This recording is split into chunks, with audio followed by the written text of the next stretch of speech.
नमस्कार, मैं हूं मनोज वर्मा और आप देख रहे हैं अटेंशन। और अटेंशन में आज बात होगी पार्टी, परिवार और पॉलिटिक्स की। जी हां, कांग्रेस में पिता पुत्र की पॉलिटिक्स पार्टी पर हावी होती दिख रही है। छिंदवाड़ा में कमलनाथ नकुलनाथ के लिए जोर लगा रहे हैं, तो राजगढ़ में जयवर्धन सिंह दिग्विजय सिंह के लिए चुनावी कैंपेन कर रहे हैं। लेकिन अब विक्रांत भूरिया ने अपने पिता कांतिलाल भूरिया के लिए यूथ कांग्रेस के प्रदेश अध्यक्ष पद से इस्तीफा दे दिया है। यानी लोकसभा चुनाव के बीच उन्होंने पार्टी के काम से नमस्कार कर लिया है और पिता के लिए चुनावी कैंपेन को ज़्यादा महत्व दिया है। ऐसे में अब सवाल उठ रहे हैं कि क्या कांग्रेस में पिता पुत्र की पॉलिटिक्स पार्टी पर भारी पड़ेगी और क्या इसका खामियाजा चुनाव में कांग्रेस को उठाना पड़ेगा। आज इन्हीं सवालों के आसपास चर्चा करेंगे, लेकिन पहले रिपोर्ट देखिए।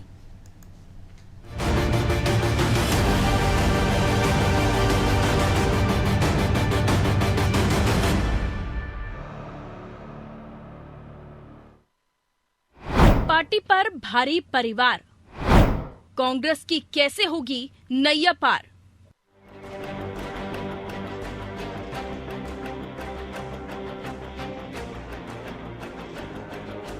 कांग्रेस पार्टी पर फिर परिवार भारी पड़ रहा है। विक्रांत भूरिया का ये इस्तीफा इसका ही उदाहरण है।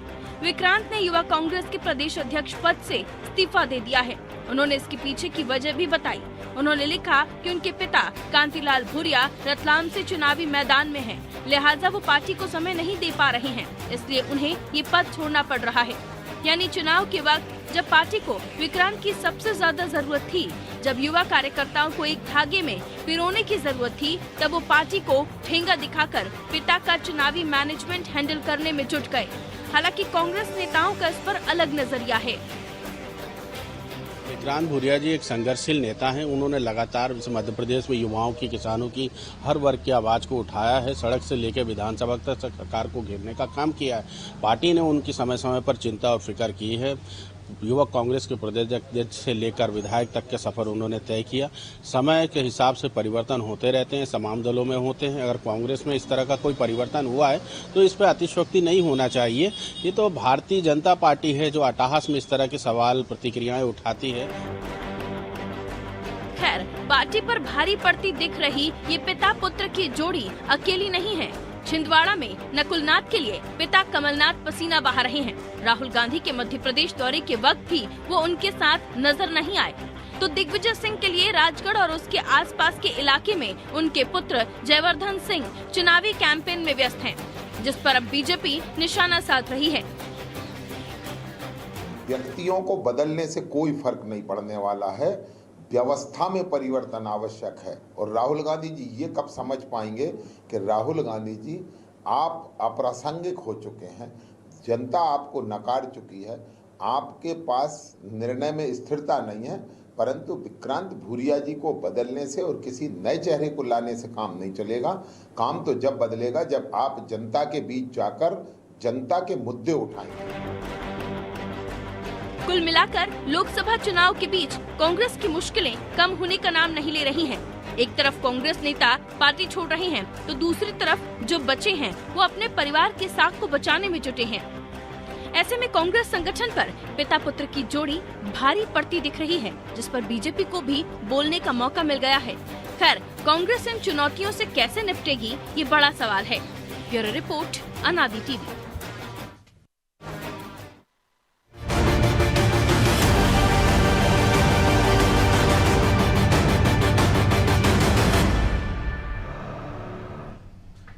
तो इसी मुद्दे पर चर्चा करने के लिए हमारे साथ जुड़ गए वरिष्ठ पत्रकार सुरेश शर्मा और हमारे सहयोगी प्रभु पटेरिया और ब्रजेश चौक से। वो स्वागत है शर्मा जी आपका अनादि टीवी में। और वैसे तो ये एक अच्छी परंपरा कही जा सकती है कि एक व्यक्ति एक पद का सिद्धांत जो है, लेकिन यह कारण दूसरा है, क्योंकि बाकायदा चिट्ठी लिखी है और जिसमें जो कारण बताए हैं वो कोई भी आदमी सोच सकता है कि इतना बड़ा त्याग अगर विक्रांत भूरिया कर रहे हैं कि उनको पिता की भी चिंता है सीट की, उनको परिवार की भी चिंता है और उनको क्षेत्र की भी चिंता है।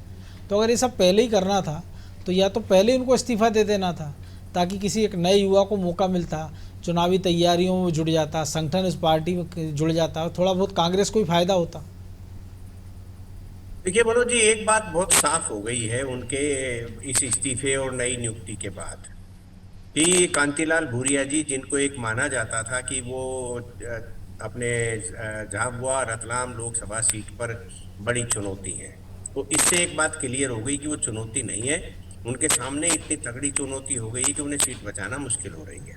और ये माना, क्योंकि 4-5 लोग तो ऐसे हैं ही कांग्रेस में कि जिनके बारे में ये धारणा है कि भाई जीते ना जीते लेकिन टक्कर तगड़ी वाली देंगे। बिल्कुल। तो इससे ये संदेश चला गया कि कांतिलाल भूरिया जी में कोई दम नहीं है, बेटे की मदद की जरूरत पड़ेगी, और बेटा जो है पर्टिकुलरली क्षेत्र में काम करेगा, पूरे क्षेत्र पूरे प्रदेश के दौरे करने की बजाय। इसलिए उन्होंने यूथ कांग्रेस के अध्यक्ष पद से इस्तीफा दे दिया। आपने 2 नाम और साथ के साथ लिए, वहां भी कमोबेश यही स्थिति है। आज हमने एक राजगढ़ के किसी साथी से पूछा जो मोटे तौर पर कांग्रेस की बातें करा करते थे। मैंने पूछा कि क्या हालचाल है, तो उसने कहा जी हालचाल कुछ नहीं है, जो भोपाल में हुआ था वो यहाँ होने वाला है। तो आप उसके इस संदेश को समझ सकते हैं। हम ये भी अच्छे से जानते हैं कि नकुलनाथ जी के लिए भी बहुत बड़ा खतरा हो गया है। यदि कमलनाथ जी, मैं आज भी इस शब्द का इस्तेमाल कर रहा हूं कि यदि कमलनाथ जी वहां से चुनाव लड़ते तब भाजपा के लिए ट्रुथ थी। तो स्थिति ये बन गई है कि बहुत आसान सा छिंदवाड़ा हो गया है। और मेरे ख्याल से जो अभी तक के इतिहास में जो नहीं घटनाक्रम हुए हैं वैसे घटनाक्रम इस बार आपको दिखाई देंगे, क्योंकि मोटे ये माने जाने लग गया है कि 29 में से अब 29 की संभावना बढ़ गई है। जी। जिस तरह मोदी जी ने बालाघाट का दौरा किया है, जिस तरह से उन्होंने रोड शो किया है जबलपुर में, ये पूरा का पूरा अंचल हो गया। हाँ, केवल एक सीट का मामला बचता है और वो सीट है मुरैना वाली। अब उसमें केवल देखने वाली बात है। लेकिन जब पार्टी के पदाधिकारी के रूप में संदेश देने की स्थितियां बन जाएं, तब आप ये मान लीजिए कि कहीं न कहीं बहुत बड़ी गड़बड़ की स्थिति है। और मनोज जी, आप एक चीज को जानते हैं, यहाँ तो संदेश केवल पार्टी के यूथ कांग्रेस के अध्यक्ष दे रहे हैं ऐसा थोड़े ना है। जब यूपी में प्रियंका सोनिया जी और राहुल जी नाराज होकर के चले गए थे और पार्टी ने प्रस्ताव पारित नहीं किया, कम से कम उस क्षेत्र के लोकसभा का काम देखने वाली जो उनकी पार्टी थी वही एक प्रस्ताव पारित करके दे देते कि राहुल जी सोनिया जी को आना चाहिए, या सोनिया जी राज्यसभा चली गई तो प्रियंका जी को आना चाहिए। आपने इतने बड़े, वहाँ तो उल्टा हो रहा है। अभी जो जिनको प्रदेश अध्यक्ष बनाया अजय राय को, उनके बारे में खबर चल रही कि वो बीजेपी में शामिल हो रहे हैं। अच्छा, वो बीजेपी के थे ही पुराने। बिल्कुल। अजय राय जी जो हैं वो तो पहले बीजेपी में ही थे, बीजेपी से ही नाराज होकर के वो कई दूसरे दलों में गए हैं और वो कांग्रेस के प्रदेश अध्यक्ष बन गए, मोदी जी के सामने चुनाव लड़ रहे हैं। बिल्कुल, बनारस से पिछली बार भी लड़ चुके हैं, एक बार, पिछली तीसरी बार लड़ रहे हैं। तो इसलिए मनोज जी, इसमें कहने वाली बात केवल ये है कि जब आपके लिए राष्ट्रीय स्तर पर ही ये स्थिति है कि अपना घर बचाने में लग गए हैं, तो फिर भाई भूरिया जी अपना घर बचाने के लिए यदि इतना बड़ा खेल खेल रहे हैं तो मुझे नहीं लगता कि अनुसरण में क्यों पीछे रहेगा कोई। तो ब्रजेश जी अनुसरण में क्यों पीछे रहे? और वो देख भी रहे ना कि अगर जयवर्धन सिंह, जिनके बारे में हम देख रहे थे विधानसभा में, कहा था कि भविष्य के नेता हैं, गुना से लेकर तमाम इलाकों में सक्रिय रहते, लेकिन अब सक्रियता राजगढ़ क्षेत्र में सिमट आई है। जयवर्धन के जो बेटे हैं वो अपने दादा दिग्विजय सिंह के साथ नज़र आने लगे हैं। हम कमलनाथ की बात कर लें तो वो अपने बेटे की चिंता में कहीं बाहर ही नहीं निकल पा रहे हैं, उन्होंने खुद चुनाव लड़ने से इनकार कर दिया। तो ये जो बार बार जो मोदी कहते थे वंशवाद परिवारवाद की बात, उसको कांग्रेस नकारती रही है। वो कहती है उनके परिवारवाद गिना दी, लेकिन ये तो अलग तरीके का परिवारवाद नज़र आ रहा है कि पहले अपनी चिंता फिर बाकी बाद में। निश्चित तौर पर मनोज जी की परिवारवाद की बात यदि हम कांग्रेस में करें तो वहाँ तो है ही, लेकिन अब ये परिवारों को अपना वर्चस्व बनाने के लिए इस तरह से मैदान में उतरना पड़ रहा है कि पिता के लिए बेटा मेहनत कर रहा है, बेटे के लिए, बेटे के भविष्य के लिए पिता मेहनत करते दिख रहे हैं। तो ये कहीं ना कहीं जो परिवारवाद पर जो लगातार हमले करती रही बीजेपी, तो एक खलबली इससे कांग्रेस में भी है कि यदि आप उतने ताकतवर नहीं हैं, इतने ज़मीनी स्तर के नेता नहीं हैं, तो फिर परिवारवाद की छाप लेकर आपको क्यों आगे बढ़ाया जाए। तो यदि विक्रांत भूरिया का जो इस्तीफा देने की बात है तो मुझे उसमें एक कारण तो जो शर्मा जी बता रहे हैं वो भी है, एक दूसरा कारण भी नज़र आता है कि कहीं ना कहीं विक्रांत भूरिया निश्चित तौर पर उतनी छाप छोड़ नहीं पाए हैं यूथ कांग्रेस में जितनी छोड़ सकते थे। उनकी नियुक्ति भी विवादों में रही। अब चूंकि वो पिता के लिए काम कर रहे हैं, इससे पहले वो खुद विधानसभा चुनाव लड़े थे, सबको पता था बड़े नेताओं के किस प्रकार दखल के बाद उनको जिताया गया था। तो आप देखिए कि विक्रांत भूरिया ने एक टारगेट लिया था कि एक बूथ 10 यूथ, वो उसमें सफल नहीं हुए। ऐसी कई असफलताएं उनके खाते में हैं। तो एक वजह ये भी हो सकती है कि पार्टी ने ही उनसे कहा हो कि आप इस्तीफा दे दिए, नहीं हटाने की प्रक्रिया चल रही हो। अब इसमें दो तरह की बातें आती हैं। एक तो आप कहते हो कि लोकतांत्रिक तरीके से हमने चुना था तो चुने हुए अध्यक्ष को आप हटा रहे हैं, इसलिए आपने इस्तीफा ले लिया और दूसरे को रख लिया, दूसरे को बनाया है तो आपने ग्वालियर चंबल को साधने की कोशिश की गई है। क्या विक्रांत भूरिया को हटाया गया है ये एक अलग तरह का, क्योंकि जिस तरह से आपने कुछ ही चंद मिनटों में आप हटाने का इस्तीफा आता है उनका और इसके बाद आप नियुक्ति जारी कर देते। तो पहले जो चर्चाएं आ रही हैं, जो खबरें आ रही हैं कि जीतू पटवारी से जितेंद्र की बात हो चुकी थी, किस तरह से उसके बाद इस्तीफा लिया गया और फिर नियुक्ति हुई है, तो कहीं ना कहीं इसको मुद्दा भी बना रही है बीजेपी कि ये आदिवासियों के साथ एक तरह से आदिवासियों का अपमान है। तो क्या विक्रांत भूरिया को हटाया गया है या नहीं हटाया गया है? और जो पिता पुत्र की बात है या जो वंशवाद की बात है, निश्चित तौर पर वो बीजेपी जिस तरह से आरोप लगाती है, कांग्रेस अब उसको बचाने की कोशिश कर रही है। यदि जयवर्धन लगे हैं दिग्विजय सिंह को, तो कहीं ना कहीं वो परिवार की साख बचाने में लगे हुए हैं। नकुल नाथ के लिए यदि कमलनाथ यदि घर में ही घिरे हुए हैं या वो दिन रात मेहनत कर रहे हैं, वो ये कह रहे हैं कि मैंने पूरी जवानी खपा दी है इस क्षेत्र के लिए, विकास के लिए, आखिरी मौका है, तो आप देखिए कि वो लगातार इसलिए कह रहे हैं कि वो लोगों से सहानुभूति बटोरना चाहते हैं कि जिता दीजिए, साख दाव पर लगी है। दिग्विजय सिंह कह रहे हैं मेरा आखिरी चुनाव है, तो वो भी अपनी साख बचाने के लिए लड़ रहे हैं। तो इधर साख बचाने के लिए कांतिलाल भूरिया भी लड़ रहे हैं। यदि निश्चित तौर पर हार जाते हैं लगातार भूरिया जी दोबारा, तो कहीं ना कहीं उनके परिवार की जो राजनीति विरासत में मिली है कांग्रेस में, वंशवाद के नाम पर मिली है, तो वहाँ भी कहीं ना कहीं एक डेंट लगेगा और आगे सियासत में बढ़ने के लिए विक्रांत भूरिया को भी दिक्कतें हो सकती हैं, जयवर्धन को भी हो सकती है, नकुल नाथ के लिए भी हो सकती है कांग्रेस में, क्योंकि आप अपने क्षेत्र में अपनी साख नहीं बचा पाए, अपना वर्चस्व कायम नहीं रख पाए, तो बाकी के पूरे प्रदेश में किस तरह से आप राजनीति करेंगे, छत्रप बनेंगे। तो प्रभु जी छत्रप कैसे बनेंगे? और सबसे बड़ी बात है, अगर कांग्रेस ने हटा दिया है तो इसको भी एक अच्छा डिसीजन मानना चाहिए कि लेकिन थोड़ी देर से उठाया कदम है। और अगर खुद ही इस्तीफा दिया और कारण जो बताया गया है कि पिता की चिंता को लेके, तो एक यूथ कांग्रेस का या किसी एक आपको एक जब अध्यक्ष पद दिया जाता है किसी संगठन का, प्रकोष्ठ का, तो उम्मीद की जाती है आप पार्टी को फायदा करेंगे। लेकिन अगर पिता पुत्र की साख की चिंता में है, पुत्र जो पिता की साख बचाने में लगा, तो पार्टी की साख कौन बचाएगा? देखिए मनोज जी, जिसमें जो ब्रजेश जी कह रहे हैं वो बिल्कुल मैं उससे सहमत हूँ कि जो है हो सकता है कि उनको कहा हो कि आप इस्तीफा दे दीजिए, इसलिए तुरंत ही कुछ ही क्षणों में नियुक्ति हो गई अगली। निश्चित तौर पर ये पार्टी के अंदर इस बारे में पूरा विचार विमर्श हुआ होगा और जो भी इस देश काल समय की जो परिस्थितियां हैं उसके हिसाब से इस निर्णय को सही कहा जा सकता है, क्योंकि विक्रांत भूरिया चूंकि यूथ कांग्रेस के प्रदेश अध्यक्ष हैं, जिम्मेदारी उनके पास पूरे प्रदेश की है कि युवाओं को मोबिलाइज करें, पूरे प्रदेश में कांग्रेस के लिए काम करें। लेकिन कांग्रेस की आज हालत वो ऐसी हालत हो गई है जैसे किसी जमाने में जनसंघ की हुआ करती थी, बिल्कुल, कि जो है उनको अपना दीपक जलाने के लिए प्रत्याशी खड़े करते थे कि कुछ तो वोट मिल जाए, कहीं तो उनका नाम रहे कि भाई कुछ वोट उनको हासिल हुए, वो मैदान में है। प्रदेश की यदि 29 सीटों की बात करते हैं तो उनसे से ज्यादातर सीटों पर कांग्रेस की लगभग वही स्थिति है कि कांग्रेस जीतने की स्थिति में नहीं है। दिग्विजय सिंह जो हर चुनाव में दावा करते थे कितनी सीटों से कांग्रेस जीतेगी, अभी दिग्विजय सिंह से पूछा गया तो दिग्विजय सिंह ने कहा कि नतीजे बताएंगे, 4 दिन को पता चलेगा क्या स्थिति है, कितनी सीटें जीत रहा है, क्या हो रहा है। तो निश्चित तौर पर कांग्रेस की जो है इस समय उनका आत्मबल गिरा हुआ है। ऐसे में एक एक सीट जीतना उनके लिए काफी महत्वपूर्ण बन गया है और तब महत्वपूर्ण बन गया है जबकि बीजेपी के लिए प्रदेश की हर सीट जीतना महत्वपूर्ण है। पूरा जोर बीजेपी सारी सीटों को जीतने के लिए लगा रही है। तो वैसे कांग्रेस यदि कांतिलाल भूरिया वहां पर यदि उम्मीद है उनको कि भूरिया जी के लिए मेहनत करके वो सीट बचा सकते हैं वहां पर, तो निश्चित तौर पर विक्रांत भूरिया को वहां मेहनत करनी चाहिए। उनका क्षेत्र है और भी तो ज्यादा से ज्यादा मेहनत करें और यदि वो एक सीट कांग्रेस के लिए निकाल लेते हैं तो एक उपलब्धि ही होगी कांग्रेस के लिए।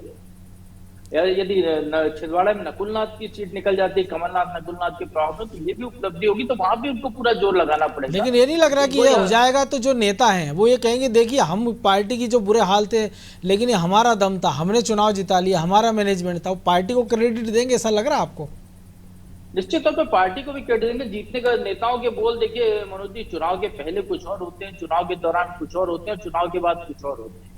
लेकिन प्रभु जी एक और नुकसान भी तो हो सकता है कि यूथ कांग्रेस का अध्यक्ष आपने बीच चुनाव में बदल दिया, तो जो नया अध्यक्ष बनेगा उसका समन्वय कैसे होगा बाकी के पदाधिकारियों से, वो पूरे प्रदेश कैसे बेहतर तरीके से काम कर सकता है, जो विक्रांत भूरिया वहां रहकर भी कर सकते थे। विक्रांत भूरिया के रहते यदि कुछ नहीं हो रहा तभी तो अध्यक्ष को बदला गया। यदि वो रहते हुए भी यदि काम करने की स्थिति में होते, यदि टीम मैनेजमेंट उनका बहुत अच्छा होता तो शायद वो उनको नहीं बदला जाता। ये वैसा ही तो नहीं जो खाड़ी युद्ध में एक नारा सुना करते थे या सद्दाम हमला हुए। प्रधानमंत्री नरेंद्र मोदी अपना लोकसभा का चुनाव लड़ रहे हैं बनारस से, अमित शाह चुनाव लड़ रहे हैं बनारस से, बीडी शर्मा लड़ रहे हैं, बना रहे हैं ना पूरे देश की। तो उनके पास उस क्षमता है, टीम बल है, उन्हें पहले से तैयारी की है। अब यहाँ तो कोई तैयारी नहीं थी आपकी, आपको अचानक जिम्मेदारी, यदि आपको ऐसी जिम्मेदारी निभाने का मौका मिल रहा है तो आपने उसको चुना कि जहाँ एक सीट जिताना महत्वपूर्ण है। आप देखिए ना, दिग्विजय सिंह कह रहे थे कि मैं राज्यसभा हूँ, मेरा 2-2.5 साल का कार्यकाल बचा हुआ है, राज्यसभा की एक एक सीट महत्वपूर्ण है, तो सीट गंवाना नहीं चाहता चुनाव लड़के, उनको चुनाव मैदान उतार दिया लोकसभा के। अब लोकसभा में यदि जीत भी जाते हैं दिग्विजय सिंह, कांग्रेस की बुरी स्थिति में तो नहीं रहेगी कोई बिल को वहां पे रोक ले। राज्यसभा में जरूर वो प्रभावी भूमिका वहां पे, क्योंकि एक एक वोट की कीमत है और कल के दिन परिस्थितियां कुछ और होती हैं, हो सकता है वहां पे वो एक कांग्रेस का एक सांसद वहां पे ज्यादा महत्वपूर्ण हो सकता था। तो परिस्थितियों के हिसाब से निर्णय होता है। और अभी चूंकि चुनाव मैदान, चुनाव का समय है, जंग में सब जायज है, तो निश्चित तौर पर जंग में सब जायज है। दिग्विजय सिंह को यदि चुनाव मैदान में उतारा है, वो भले उसको कह रहे हैं कि मेरा आखिरी चुनाव है, संवेदनाओं के साथ चुनाव लड़ रहे हैं, तो निश्चित तौर पर उनके पुत्र का भी दायित्व है, परिवार का दायित्व है कि वो चुनाव में उनकी मदद करे। अमित शाह यदि चुनाव लड़ रहे थे तो उनका परिवार के लोग चुनाव में प्रचार करने नहीं जाते। शिवराज सिंह चौहान जब मुख्यमंत्री थे तब भी शिवराज, लेकिन वो कम से कम ऐसी चिट्ठी तो नहीं लिखेंगे ना कि मैं किस कारण से जा रहा हूँ, थे ना, वो जिम्मेदार पदों पे नहीं है। लेकिन शर्मा जी, ये क्या अंदर खाने एक दूसरे को निपटाने का भी खेल है? क्योंकि जो मितेंद्र सिंह को बनाया, उनके पिता दर्शन सिंह, वो कांग्रेस के बड़े नेता रहे, ग्वालियर चंबल के सिंधिया परिवार के खास समर्थक माने जाते थे। हालांकि उनका निधन हो गया है, लेकिन उनके बेटे फिर सिंधिया के साथ कांग्रेस छोड़कर बीजेपी में गए नहीं थे। वो ऐसे में जब लड़ाई मुरैना का, क्योंकि प्रभु जी ने जिक्र किया है कि मुरैना को लेके जो हमने देखा कि उपाध्याय के नाम पर अड़ गए थे जीतू पटवारी और दिग्विजय सिंह, लेकिन चली उमंग सिंगार की और नीतू सिकरवार को टिकट मिल गया। तो ठीक है, उन्होंने कहा ग्वालियर चंबल में एक है तो हम एक अध्यक्ष ले आते हैं, और एक आदिवासी को उन्होंने वहाँ निपटारा कर दिया जीतू पटवारी ने कि चल रतलाम सीट पे निपटारा कर दिया और हिसाब किताब चुकता कर लिया। ऐसी चलते चुनाव में देखिए क्या है मनोज जी, ये दो बातें तो स्पष्ट हो गई हैं। पहली बात तो ये स्पष्ट हो गई है कि जो जीतू पटवारी साहब और उमंग सिंगार साहब के बीच में जो है राजनीतिक द्वंद्व शुरू हो गया। हालांकि मेरा ये मानना है, चूंकि मेरे को जो राजनीति का अनुभव है उस हिसाब से मेरा ये मानना था कि इन दोनों को मिलकर के पहले दिग्विजय सिंह और कमलनाथ से निपटना चाहिए था। तो ये वहां तो निपट नहीं रहे और निपटने लग गए आपस में ही खुद। यही कांग्रेस की सबसे बड़ी बीमारी है। एक तो बात ये सबसे बड़ी है। दूसरी बात, मैं प्रभु जी की बात पर छोटी सी टिप्पणी करूं, लेकिन प्रभु जी अन्यथा न ले, क्योंकि यह जनसंघ की तुलना कांग्रेस के साथ कर दी आपने। पर मेरे को जहां तक आंकड़े मध्य प्रदेश के याद हैं, तो पहला चुनाव 1952 में हुआ था। उस समय जनसंघ ने 1957 में, 52 का चुनाव नहीं लड़ा था जनसंघ ने, 57 में पहला चुनाव लड़ा था। उसके अंदर 10 विधायक जीत के आए थे। और उससे अगला चुनाव 62 का लड़ा था, उसमें 41 विधायक जीत करके आए थे। और 67 में 78 विधायक जीत करके आए थे। इसलिए कांग्रेस की और उस समय के जनसंघ की तुलना मध्य प्रदेश में नहीं प्रत्याशियों के उनने कहा कि पूरे प्रत्याशी, मतलब वो उनका कई चीज ऐसी थी। आपको भी याद होगा पटवा जी का भी किस्सा आप लोगों ने सुनाया, हमने आपके मुंह से सुना है कि पटवा जी चुनाव नहीं लड़ना चाहते थे, जबरदस्ती चुनाव लड़ा दिया। रघुनंदन जी, बहुत सारे ऐसे उदाहरण मध्य प्रदेश के आप ही लोगों के मुंह से सुना। मैं आपकी इस बात से सहमत हूं कि उस जमाने में जो आपने जो तथ्य रखा, उसके तथ्य के जवाब में ये नहीं है। आपने जो तथ्य रखा उससे मैं सहमत हूं कि जनसंघ के समय में भी लोग ये कहते थे कि हमारे कम से कम 6% वोट आ जाए या इतने विधायक जीत जाए तो हम भी राष्ट्रीय पार्टी बन जाएं। ये विचार तो था। भाई उदयदास जी मेहता यहाँ से चुनाव लड़ते थे, भगवत वाजपेयी जी जबलपुर से चुनाव लड़ते थे, लेकिन कभी जीते ही नहीं। जीतने के समय आए तो उनको राज्यसभा नहीं भेजा गया। ये चीजें हैं, इसमें तो खरी कोई बट्स नहीं है, आपकी बात से मैं सहमत हूँ। लेकिन चूंकि कांग्रेस की आज की जो स्थिति है वो तो किम कर्तव्य विमूढ़ जैसी स्थिति है। इन्हें यही नहीं पता कि क्या करना है। उनको यही नहीं मालूम कि हम जो है सरकार बनाने के लिए चुनाव लड़ रहे हैं या विपक्ष का नेता बनाने के लिए चुनाव लड़ रहे हैं। ये उनको यही नहीं मालूम कि भाजपा बड़ी राजनीतिक पार्टी होने के बाद अपने गठबंधन के साथियों को टिकट दे रही है आवंटित करने की भूमिका में। कांग्रेस जो है पूरे देश भर में टिकट मांग रही है कि तुम मुझे 17 सीट दे दो, तुम मुझे 20 सीट दे दो। तो ये एक नैरेटिव देश में, लेकिन एक ये भी तो हो रहा है ना कि एक सीट वो खजुराहो में समाजवादी पार्टी को देते, समाजवादी पार्टी भाजपा को दे देती है। समाजवादी पार्टी भाजपा को दे देती है। अब देखिए मुख्यमंत्री जी यादव है तो यादव प्रदेश का यादव कुछ तो करेगा ना। अब दूसरी बात बड़ी समझने वाली है कि वहां मुझे मालूम चला किसी वामपंथी को समर्थन दिया जा रहा है। भाई फॉरवर्ड ब्लॉक तो वाम मोर्चे में ही आती थी। तो ये तो सबको पता है ना, जो आरोप लगते रहे कांग्रेस पे कि पूरी कांग्रेस को कम्युनिस्ट चला रहे हैं। लेकिन प्रभु जी, जो सवाल मैंने शर्मा जी से पूछा था कि अंदर खाने निपटाने की पॉलिटिक्स की, चुनाव के रिजल्ट का इंतजार नहीं किया जाए, लगे हाथ निपटारा कर दिया जाए। प्रभु जी देखिए मनोज जी, खुलकर तो सामने कुछ आया नहीं। जिन बातों की हम जिक्र कर रहे हैं, कि हो सकता है ऐसा भी हो कि टिकट के लिए अड़े हों, जीतू पटवारी अड़े हों, पंकज और वहां पे सरकार अड़े हों।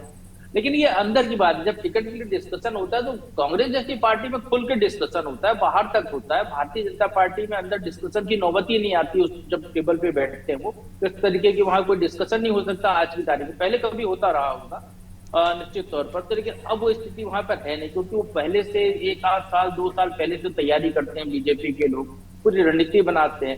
जहां तक उम्मीदवार की बात है, तो जो भी पार्टी का जो केंद्रीय चुनाव समिति है या जो तमाम प्रदेश के बड़े नेताओं के साथ सहमति से बातचीत करके जो योग्यतम उम्मीदवार उनको लगता है, जो किला लड़ा सके, उसको टिकट दिया जाता है। निश्चित तौर पर कांग्रेस ने अपने स्तर पर जो सर्वश्रेष्ठ उम्मीदवार उतारे होंगे, ऐसा मान के चलना चाहिए। तो इसको लेकर अब चूंकि तो वो दोनों नेता यदि एक प्लेटफॉर्म पे है, जहां तक बात पुरानों को निपटाने की है, तो पुराने तो वैसे ही किनारे बैठ गए, वो एक अपने अपने चुनाव में मैं परिवार के साथ, कुटुंब के साथ जुटे हुए हैं, जिस पर हम चर्चा कर रहे हैं। नए नेताओं को अलग अलग क्षेत्र है, अभी पहले वो आपस में थोड़ी धार तेज कर ले, फिर हो सकता है दूसरों को निपटाने में लग जाएंगे।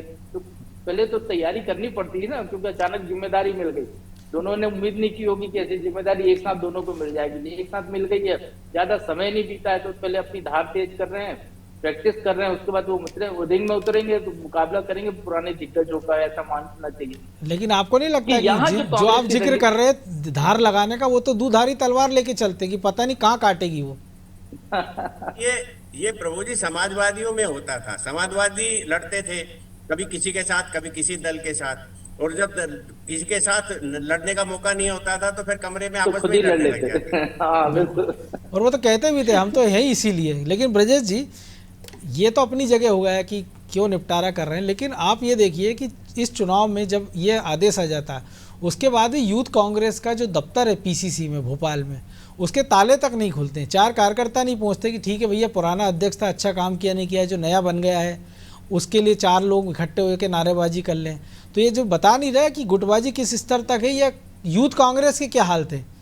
देखिए मनोज जी, यूथ कांग्रेस का अध्यक्ष बनने के लिए होड़ क्यों मचती है? सबसे पहले तो ये इसलिए कि उनको ऐसा लगता है कि यूथ कांग्रेस के अध्यक्ष मिल गए तो विधानसभा का टिकट तो मिल ही जाएगा। जिस तरह से परंपरा चली आ रही है यूथ कांग्रेस के प्रदेश अध्यक्ष बनने की होड़ इसी वजह से रहती है कि आदमी को चाहिए कि वो हाँ आगे चुनाव लड़ जाए, चुनावी मैदान में उतर। लेकिन अभी जो हाल है कि प्रदेश अध्यक्ष लड़ना नहीं चाह रहे हैं, जो पिछले अध्यक्ष थे उनको टिकट नहीं दे रहे हो, खंडवा की जगह वो कहते गुना लड़ लूंगा, खंडवा से टिकट नहीं देते हो।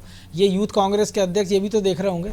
निश्चित तौर पर ये देख रहे होंगे, लेकिन यूथ कांग्रेस नया तो आना है ना, तो नई पीढ़ी तो एक मौका मिलता है, पहली सीढ़ी है उसकी, ये सीढ़ी चढ़ देंगे तो आगे की सीढ़ी, और वो नई लड़ने की जो बात है तो वो तो आगे की सीढ़ी पे चढ़ चुके हैं ना। अब उनको लग रहा है कि यहाँ से मैदान में उतरेंगे तो नीचे टपक ही जाएंगे, तो उनको अपनी परिस्थितियों का आकलन हो रहा है। कांग्रेस जिस तरह से हताश है, जिस तरह से माहौल है पूरे देश में, इसलिए बड़े नेता किनारा कर रहे हैं मनोज जी, चुनाव लड़ने के लिए तैयार नहीं है, क्योंकि वो जमीनी हकीकत जानते हैं कि उनको हारना ही है। तो हार का ठप्पा कौन लगाना चाहता है? क्या जीतू पटवारी हार का ठप्पा लगना चाहते थे? क्या उमंग सिंगार हार का ठप्पा लगवाना चाहते थे? इसलिए उन्होंने किनारा कर दिया। चुनाव का प्रबंधन ही इस बात से दिख रहा है कि राहुल गांधी जी के हेलीकॉप्टर के लिए फ्यूल नहीं है। हाँ, इसी से अंदाज लगाया जा सकता है कि इतना बड़ा नेता, पार्टी का सर्वे सर्वा, या यूं भी कह सकते हैं पार्टी का मालिक है वो, उसके बावजूद भी उनके लिए पेट्रोल नहीं है। ये चुनाव का प्रबंधन है भाई। और किसी के लिए आप कंजूसी कर लीजिए, आप क्या संदेश देना चाहते हो? वो ये संदेश भी देना चाहते होंगे ना शर्मा जी के, देखिए हमारे पास पैसे नहीं है। वो तो पहले ही कह रहे हैं खाते सील कर रही है, इनकम टैक्स डरा रही है, ये हालत है। तो ये भी सहानुभूति बटोरने के लिए तो नहीं किया कहीं? कोई सहानुभूति नहीं है, सबको मालूम है क्या हो रहा है। जय ब्रजेश जी, आप कुछ कह रहे थे। तो देखिए मनोज जी, जिस तरह से कांग्रेस के हालात हैं, इसलिए बड़े नेता चुनाव मैदान में उतरना नहीं चाहते। जो उतरे भी हैं ना, मजबूरी में उतरे। क्या कमलनाथ को आज चुनाव में लड़ा सकते थे? जब तरह से छिंदवाड़ा में उनके बेटे लड़ रहे हैं, उनको दूसरी जगह से उतार देते। बालाघाट की बात चली थी, बालाघाट की बात चली थी। आप देखिए अजय सिंह ने कहा कि मेरे यहाँ तो 2 सीटें थी, पहले ही घोषित हो गए, मैं कहाँ से चुनाव लड़ूंगा। उमंग सिंगार ने कहा कि दिग्विजय सिंह लड़ेंगे तो मैं भी लड़ जाऊंगा, बाद में गायब हो गए। लेकिन तब अरुण यादव का टिकट फाइनल हो गया था। हाँ, अरुण यादव की बात सुन लीजिए आप। अरुण यादव ने भी बाद में कहा जा रहा है कि उन्होंने मना कर दिया। क्यों नहीं लड़ना चाहते? क्योंकि जो मैं पहले कह चुका हूं कि जमीनी हकीकत उनको पता है, और बड़े नेता हैं क्योंकि इनको लगता है कि दूसरों को चुनाव लड़ाते, जब यही हार जाएंगे तो दूसरे बड़े नेता हो जाएंगे, जो जीतने वाले तो बड़ा नेता होगा ना। तो ये इनका जो बड़ापन है, क्षेत्रीय छत्रप है, कहीं वो छत्रपन न छिन जाए, इस वजह से चुनाव लड़ने से मैदान से भाग रहे हैं। जीतू पटवारी चाहते हैं कि मैं प्रदेश अध्यक्ष हूं, तो अभी तो मैं प्रदेश अध्यक्ष बनूं तो निश्चित तौर पर ही हार भी जाएंगे तो ठीकरा मुझ पर नहीं फूटेगा। तो जो बड़े नेताओं के संरक्षण की बात चल रही है, तो दिग्विजय सिंह आज की तारीख में कहाँ, अपने घर में क्षेत्र में लगे तो हुए आपको हैं। लग रहा है कि 4 जून के बाद अगर जो बात कर रहे हैं हम कि क्या दिग्विजय सिंह बख्श देंगे जीतू पटवारी को, कमलनाथ बख्श देंगे, अरुण यादव बख्श देंगे, निश्चित तौर पर नहीं कांतिलाल बख्शेंगे, भूरिया ये बख्श मौके की देंगे? तलाश में है। तो ये जो दुधारी तलवार की आप बात कर रहे हो, तो दिग्गजों से लड़ लेते, पहले कमलनाथ से लड़ लेते, दिग्विजय सिंह से लड़ लेते, तो जो समय के अनुसार दोनों शांत है ना। कमलनाथ यदि मान के चलिए नकुलनाथ जीत जाते हैं तो कमलनाथ फिर पावर में, दिग्विजय सिंह खुदा ना खास्ता जीत जाते हैं तो क्या दिग्विजय सिंह बड़े नेता नहीं हो गए? तो जीतू पटवारी, उमंग सिंगार फिर किनारे हो जाएंगे। हमने 15 माह की सरकार में देखा किस तरह से उमंग सिंगार और दिग्विजय सिंह के बीच में तनातनी हुई थी, लेकिन भारी कौन पड़ा बाद में, तो ये देखना पड़ेगा। तो मौके की बात रहती, आज हो सकता है प्रदेश अध्यक्ष नेता प्रतिपक्ष के नाते वो भारी पड़ रहा हूँ, आगे भविष्य में किसने देखा राजनीति में, तो कब ऊँट किस करवट बैठ जाए, कब किसका बल्ला चल जाए, हो सकता है दोनों बड़े नेताओं को चल जाए, दोनों एक हो जाएं और आगे फिर इन दोनों को किनारे करना पड़े, जैसा हमने 2018 में देखा था। बहरहाल समय इतना ही था, बहुत धन्यवाद शर्मा जी। तो निश्चित तौर पर पार्टी, परिवार और पॉलिटिक्स ये ऐसी चीज़ें हैं जो कांग्रेस से शायद ही कभी अलग हो सकती हैं, लेकिन जिस स्तर तक ये पहुंच गई हैं, क्योंकि अगर पार्टी का एक यूथ कांग्रेस का नेता बीच चुनाव में, जबकि पहले चरण के चुनाव में 1 हफ्ते का वक्त बचा है, 1 हफ्ते से कुछ ही ज़्यादा 2-4 दिन, और उसके बाद अगर वो चलती नाव से उतर जाए और ये कह दे कि इसकी पतवार किसी और को सौंप दी जाए, मुझे तो अपने पिता की चिंता है, तो ये बताता है कि ये या तो बड़े नेताओं की गलती है या ये एक हताशा को बता रहा है कि पार्टी किस क्राइसिस के दौर से गुजर रही है, और जो अपने अपने क्षेत्रों के बाहुबली नेता थे, दमखम वाले नेता थे, उनको भी अपने जीत और हार की चिंता सता रही है। अटेंशन में आज इतना ही, मुझे दीजिए इजाज़त और आप देखते रहिए अनादि टीवी। नमस्कार।